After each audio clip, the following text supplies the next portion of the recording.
Élisée Boloube, quel est votre regard sur cette situation? Bon, je note déjà dans l'intervention de certains de mes prédécesseurs qu'on est sorti en fait du débat. C'est-à-dire que ce qui a été planté comme débat était de savoir est-ce qu'aujourd'hui effectivement on est convaincu qu'on a l'initiative PPTE ou on ne l'est pas. C'était ça, c'était le sujet. Voilà, donc après on pourra épiloguer sur autre chose. On pourra épiloguer sur autre chose. Et sur cette action, je pense que la pédagogie a été suffisamment faite, en tout cas depuis quelques jours. Mais on peut toujours revenir encore pour expliquer aux Ivoiriens, parce que c'est important quand même d'informer les Ivoiriens. Sur la question du PPTE, je vais dire juste que l'opinion des Ivoiriens a fait objet de manipulation en bonne et due forme. Parce que même le test... Par qui, Élisée? Oui, mais par des gens qui ont bien évidemment envie de vendre ça aux Ivoiriens. Le fait que, déjà, vous voyez, l'ordre chronologique est tellement bien établi, on quitte sur la question de la dette, on tombe sur le PPTE. Donc, vous ramenez... Pour vous, c'était donc prévu par cette manipulation? Non, mais c'est des manipulations. C'est vraiment des manipulations. Vous savez, moi, ce qui est intéressant chez les Ivoiriens, quand les organisations internationales font des rapports qui accablent le régime, on les brandit et on trouve que ces organisations-là sont crédibles. Dès l'instant qu'elles donnent des satisfecits au gouvernement, on dit qu'elles sont manipulées. On ne peut pas fonctionner comme ça. À un moment donné, il faut que nous, on soit crédibles. Peut-être que c'est le thème en vogue en ce moment, mais à un moment donné, il faut vraiment qu'on soit le plus crédible possible. La question de PPTE est claire. L'État de Côte d'Ivoire, depuis 2012, est sorti de l'initiative PPTE. C'est plus à l'ordre du jour. L'État de Côte d'Ivoire, comme l'a expliqué le ministre, et même c'est vérifiable, parce que moi je suis allé sur le site de la Banque mondiale. Aujourd'hui, au moins tout le monde a un smartphone, on peut taper, aller sur la Banque mondiale. La Banque mondiale a mis la situation générale de la Côte d'Ivoire. Ouais, tu parles de la situation économique de la Côte d'Ivoire, la situation sécuritaire de la Côte d'Ivoire, la situation politique de la Côte d'Ivoire, et après tout ça, elle te fait une conclusion. Et sur la base de la conclusion de la Banque mondiale, à qui on attribue ce qui a été publié, justement, et qui dirait que la Côte d'Ivoire est PPTE, la Banque mondiale est formelle là-dessus, sur l'économie ivoirienne. Aujourd'hui, en termes de chiffres macro, il n'y a rien à dire. C'est-à-dire, honnêtement, on ne peut pas dire que tout est parfait, mais vraiment, la Côte d'Ivoire a travaillé sur cet aspect. C'est vrai qu'aujourd'hui, comme la Banque mondiale a rêvé, et nous tous on le relève ici, c'est la distribution, la répartition de la richesse qui est problématique. Sinon, si c'est la question de la richesse, la Côte d'Ivoire s'enrichit. Parce que c'est bien beau de dire aujourd'hui qu'on a 33 000 ou bien 25 000 milliards de dettes. Mais dites-nous, on a combien de pourcentage d'enrichissement aujourd'hui du PIB? Quand on était à 3 000 milliards de francs CFA de dette, ou quand on était à 6 000 milliards de francs CFA de dette, on avait combien de milliards de PIB? Qui est la richesse en fait intrinsèque du pays. On était à combien? Quand on était à 8 000 milliards de francs de dette, on était à 12 000 milliards de PIB. Aujourd'hui, on est à 25 000 milliards, on est à 52 000 milliards de PIB. Ça veut dire, autant on s'endette, autant on crée la richesse. Et une chose est importante, on va terminer dessus. La richesse, on la crée comment? On la crée sur la base de l'investissement. Donc, aujourd'hui, là, on a découvert des champs pétroliers. L'objectif aujourd'hui, c'est que... De l'or aussi également. Et voilà, des minéraux. L'objectif aujourd'hui, c'est de faire en sorte que d'ici quelques années, déjà, le risque de surendettement est jugé modéré, mais vraiment de le réduire au maximum et de créer plus de richesses parce qu'on en a besoin.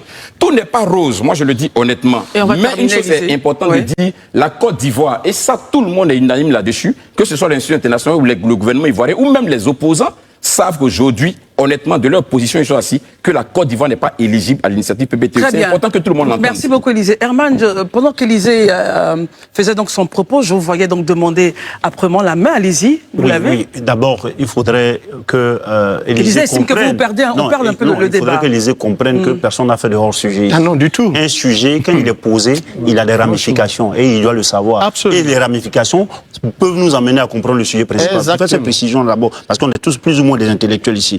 Mais on est tous ces finalement, PPTE, c'est le thème qui a été galvaudé, moi je pense, par l'initiative PPTE. C'est cela. Parce qu'en limite, PPTE, ça veut dire quoi? Pays pauvre, très endetté. Tout à fait. Bon, on s'imagine qu'on est riche, on n'est pas pays pauvre, n'est-ce pas? Donc, bon, pays faiblement pauvre, mais très endetté. Au moins, on est d'accord qu'on est très endetté.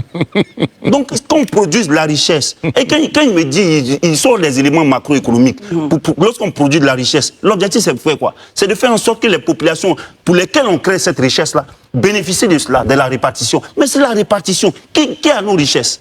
Aujourd'hui, la plupart de nos capitaux, c'est quoi?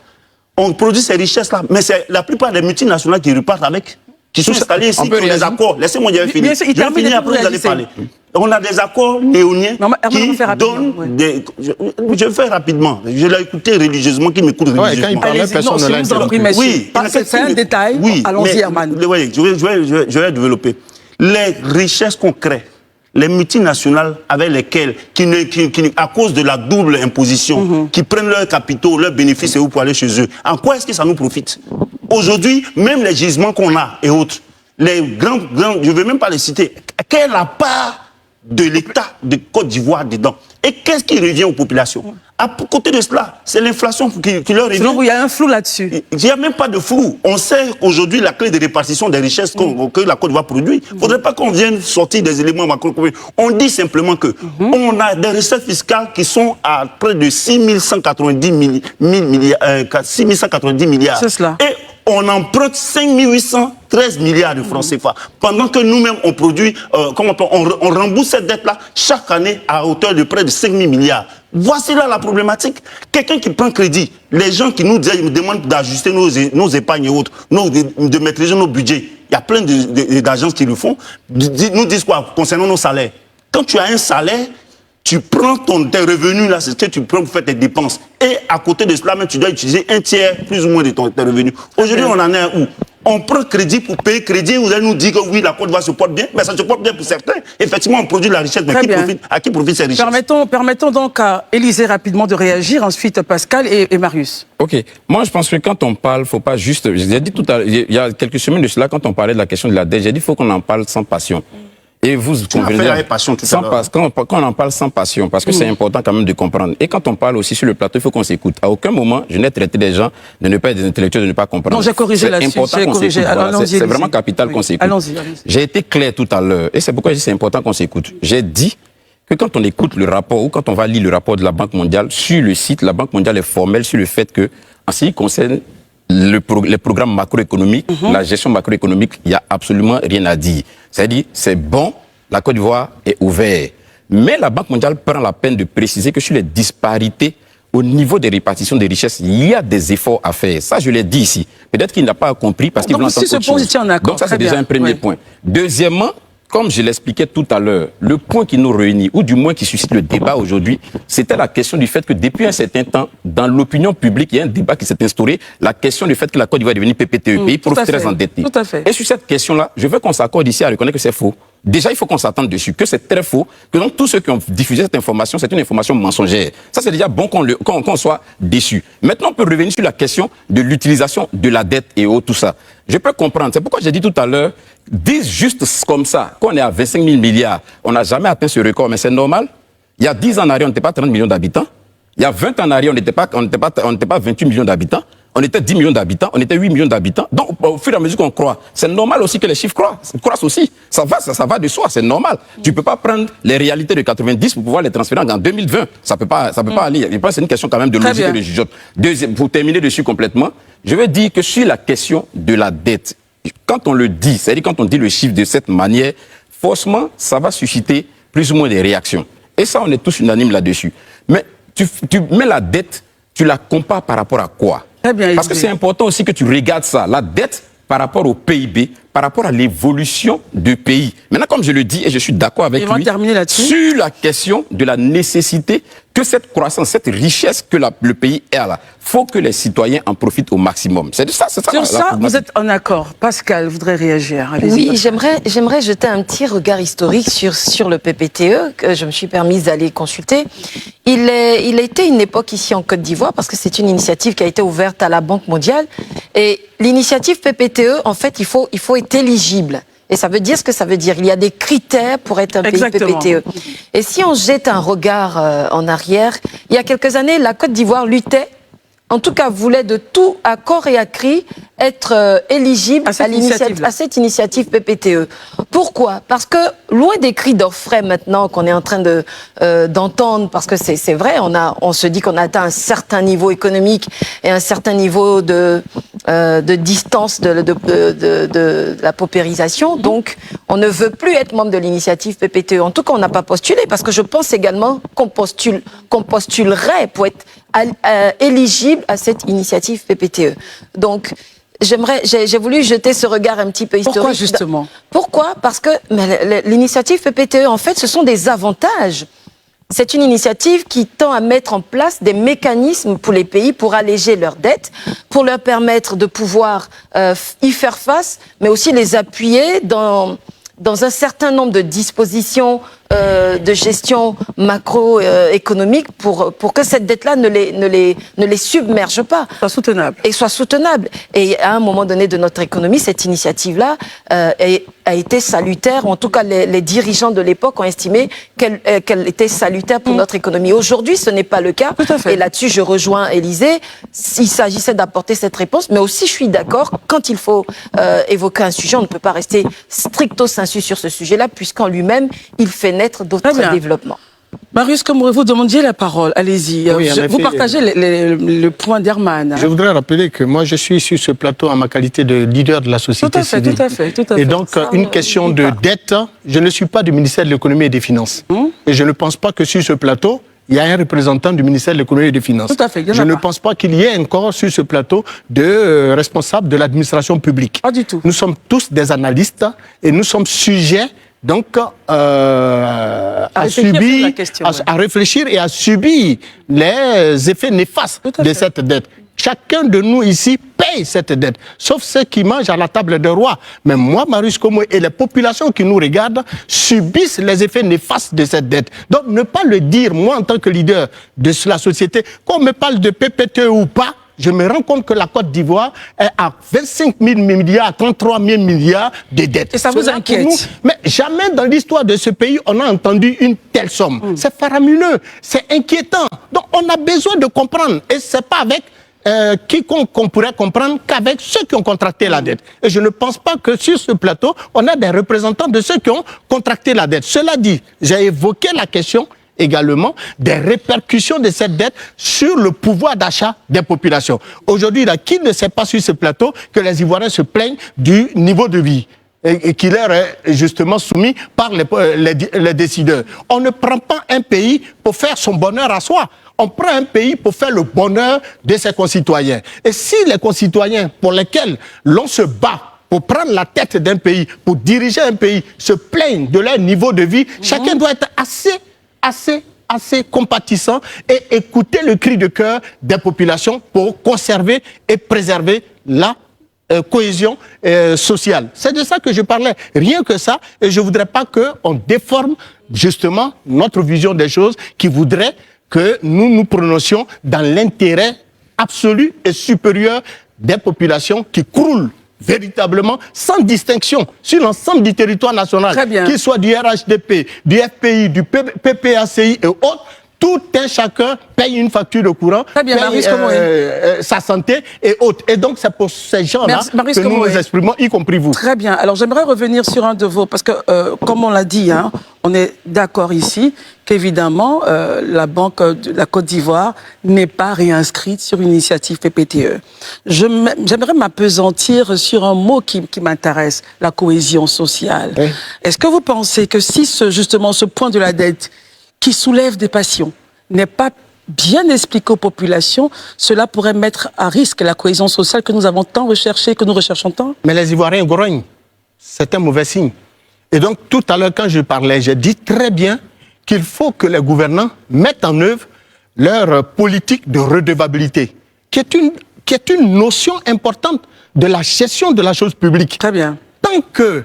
Pourquoi appeler des organisations de consommateurs ou même des centrales syndicales à des tables de discussion et puis ne pas aller vers les populations à travers l'État lui-même à ses médias de communication. Et l'État, aujourd'hui, a permis la naissance, la floraison d'un certain nombre de médias. Il faut que l'État utilise ces médias pour communiquer avec ses populations sur la majorité des décisions qui touchent à leur bien-être social. C'est de ça qu'il s'agit. Et ça, ne pas le dire, c'est pas du tout intéressant. Très bien. Le point de vue d'Élisée, et c'est un point de vue qui a été aussi repris par une certaine part des presses économiques, il pourrait y avoir de la manipulation, peut-être pour manipuler l'opinion, à l'effet, comme Marius le disait, de faire tanguer la cohésion sociale. Quel est votre point là-dessus, au-delà de ce que vous voulez dire après? Comme je l'ai dit, soyez rassurés, les rapports des institutions financières par rapport à un pays, c'est toujours par rapport à leurs objectifs. Donc, moi-même, par rapport à je ne crois même pas à ça. Donc, à la limite... À la manipulation?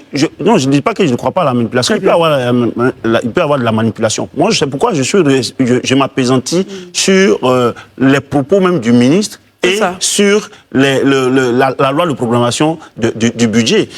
quand je regarde, je veux qu'on voie l'aspect pour améliorer, lorsqu'on on a des poids, par exemple, on a ces genres de situations où insoutenables, on améliore l'assiette fiscale. Mais l'assiette fiscale, on l'améliore comment? Soit par la hausse aussi des taxes, ou bien on essaie d'imposer un plus grand nombre de personnes. Aujourd'hui, on constate que c'est les taxes. On regarde, si vous regardez les factures, il y a d'autres éléments. C'est vrai qu'on voit la facture d'électricité de façon globale. Il y a d'autres éléments qui ont augmenté sur trois... Des indices Oui, d'autres éléments qui ont augmenté sur trois... Les taxes sur les ordures et autres, là, qui ont augmenté sur trois factures. Maintenant, regardons la place même des institutions budgétivores. Enfin, certaines institutions. Quand je regarde, par exemple, le Sénat, à 9%, à 11 milliards de budget. De budget de fonctionnement. Je prends le Conseil économique et social. On a 7 milliards de budget, environ 8 milliards. Oui. La présidence de la République a 108 milliards de budget. Le médiateur de la République, 5,400 milliards de budget. Je prends la Chambre nationale des rois et chefs traditionnels. Ils ont 4 milliards de budget. Quel est le rapport avec la dette, Herman? Non, mais c'est pour te dire que c'est vrai, la présidence de la République, c'est normal, l'Assemblée nationale et autres. Mais il y a des institutions qui sont budgétivores. Oui. On diminue, on réduit. Quand on a des problèmes comme ça, on réduit le train de vie de l'État. Mais quels sont ces efforts qui sont faits là-dessus? Chaque jour, il y a même le haut représentant. Il y a 2 milliards de budget. À quoi il sert? Je ne dirais pas à quoi il sert. Moi, celui qui l'a nommé, il sert à quoi il sert. Mais je veux dire qu'il y a des institutions budgétivores. Pour vous, il faut pendant qu'on augmente les taxes sur les différentes factures que les populations doivent payer, on doit pouvoir réduire aussi le train de vie de nos représentants. Très bien. Et il y a des institutions qui ne doivent pas rester dans nos budgets. Parce qu'un conseil économique, même le Sénat, on avait une chambre, une seule chambre au niveau du Parlement, de l'Assemblée nationale, on vivait bien. Élisée Bolobe, comment est-ce que vous réagissez à cela? Oui, moi, je le disais tout à l'heure, je vais répéter encore, finalement, ça devient redondant, franchement, parce que je crois qu'il faut Est-ce que vous comprenez les arguments d'Herman qui dit que cela pourrait avoir un lien avec la dette, justement, parce qu'il y a des institutions qui seraient budgétivores? Moi, je pense que contester ça serait faire preuve de mauvaise foi. Franchement, quand on est honnête, quand on est foncièrement honnête, on peut reconnaître qu'au niveau de l'État, des efforts peuvent se faire pour réduire le train de vie de l'État. Qu'il y a certaines institutions ou certains postes budgétaires qui peuvent être revus. Ça, je pense que c'est une question, c'est une notion d'honnêteté. On n'a même pas besoin d'un parti politique de droite ou de gauche pour pouvoir le comprendre. C'est juste une question d'honnêteté. Maintenant, quand on finit de dire ça, en même temps aussi, il ne faut pas juste avancer des chiffres pour avancer des chiffres. Moi, je dis que sur ce plateau, on a quand même un rôle de pédagogie. Moi, j'estime. Quand je prends, par exemple, je te dis que le budget, c'est un exemple que je donne, du Sénat 10 milliards, je trouve que c'est excessif. Je donne des éléments sur lesquels je pense que c'est excessif. Parce que doter les vénérables d'un tel montant, je trouve que c'est pas normal. Et puis on explique, les populations peuvent comprendre. Mais comme je le dis, je reste sur le fait, comme je le dis, s'il te plaît. Attendez, Herman. Je suis le premier ici à donner de la fête de la morale. Non, c'est bon, allez-y. Voilà, merci de la compréhension. Donc comme je le disais... On peut réduire, donc vous disiez. Voilà, vraiment on peut réduire le train de vie de l'État sur certains aspects. Ça, c'est normal. Et je répète encore, la Banque mondiale et les institutions financières internationales, vraiment, honnêtement dit, ça c'est un point de vue personnel. Ça me désole qu'Herman dise qu'il ne croit pas du tout en rapport de tout. C'est son droit le plus absolu. Mais je pense, honnêtement, sur un plateau, le sorti de la part d'un intellectuel, pour moi, c'est quand même grave. Honnêtement dit. Ça c'est mon opinion. Mais je dis que la Banque mondiale et toutes les institutions qui font un rapport et qui le produisent et qui disent que la situation économique macro, en tout cas sur le plan macro, est normale, je crois que ça peut s'entendre. Maintenant, comme je l'ai dit, lui-même, on est d'accord, on est en phase sur la nécessité de ce que ces richesses qui sont créées au niveau de l'État soient profitables le plus possible aux populations. Sur cet aspect-là, il n'y a pas de débat. Toi et moi, on est alignés.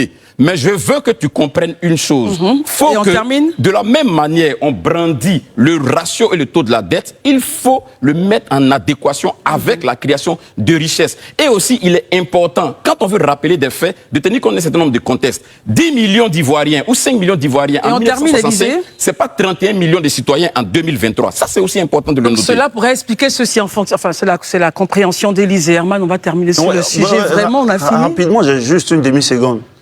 C'est sûr que c'est la demi-seconde. De la demi, en fait. Oui, de la demi. Ça peut susciter une réaction. Quand je parlais des rapports je n'ai pas dit que l'institution à la Banque mondiale, des rapports... Vous avez dit que vous ne croyez pas. Il y a des rapports, vous-même vous savez bien, c'est juste... Ça vient de la Banque mondiale. Où est-ce qu'on prend, où est-ce que les États prennent le crédit? Très bien. Ce sont eux qui nous endettent. Donc, Les FMI et autres là, ces institutions de Bretton Woods, avec certains autres, ce sont eux qui nous endettent. Donc pourquoi est-ce que leur rapport qui veut nous amener à rembourser leurs dettes, parce qu'en même temps qu'on ne rembourse pas les dettes là, on paye nos dettes à hauteur de 40% de nos budgets. très bien, Man. Vraiment, c'est un peu méprisant, en fait. Parce que la Côte d'Ivoire a quand même des intellectuels et des techniciens qui ont étudié au même niveau que ces gens-là et qui font l'étude économique, la politique, qui mettent en œuvre la politique économique de l'État du Côte d'Ivoire. Maintenant, ça quoi envoyer la Banque mondiale? Mais quand tu dis que ces rapports-là, c'est des gens, ils font les rapports parce qu'ils ont vu qu'on paye leurs dettes. Est-ce que tu penses qu'il n'y a pas d'intelligence en C'est un des éléments. Ces rapports. On ne va pas faire le débat sur la Banque mondiale. Je ne suis pas méprisant. Parce qu'en Côte d'Ivoire, il y a des intellectuels, mon ami. Si tu penses que peut-être c'est difficile pour toi d'appréhender les mécanismes de gestion financière, je peux te le conseiller, peut-être n'a pas fait ses études. Mais en Côte d'Ivoire, il y a des gens qui l'ont fait. Et quand tu dis que les enfants sont c'est pas bien. En même temps, c'est pas ta foi aux indicateurs de ces institutions, je te le concède. Mais moi, je te dis que les indicateurs, ces indicateurs-là, ça ne profite qu'à ces institutions. Très bien, merci beaucoup. La meilleure manière d'un pays de tourner le dos à la dette, c'est de consommer et de produire la richesse au niveau local. Très bien, on produit des matières premières, on envoie là-bas et ils viennent nous vendre. On n'est même pas capable de les transformer. Marius Komoé de Côte d'Ivoire sur les consommateurs également que vous représentez vous écoutent. Oui, mais bien entendu, écoutons, c'est chez nous. Il faut pouvoir, à un moment donné, terminer un débat et puis le rouvrir autrement. Voilà. Bien sûr. Alors, je ne sais pas, nous devrions recevoir par téléphone le PDG de Bloomfield, M. Zézé Stanislas, mais malheureusement, la connexion nous a fait défaut. Ça sera assurément pour un autre jour. Je voudrais en même temps, au seuil de ce sujet-là, demander au ministère des Finances et du Budget de nous envoyer ici un représentant à l'effet de mieux éclairer les lanternes des populations. Absolument. Cela est très important. Voilà, merci beaucoup. Il faut aussi que ceux qui disent que la Côte d'Ivoire est une initiative PPTE, parce qu'il y a des personnalités qui ont porté le projet. On a fait Élisée Boloubé. Expliquez aussi. Non, on va pas recommencer. On va pas recommencer. Il est le ministre. On va pas recommencer, messieurs, s'il vous plaît. Passons à un autre pan de notre plateau ce soir. Nous avons... Vous êtes sur Afrique Diverse TV. Et vous avez raison.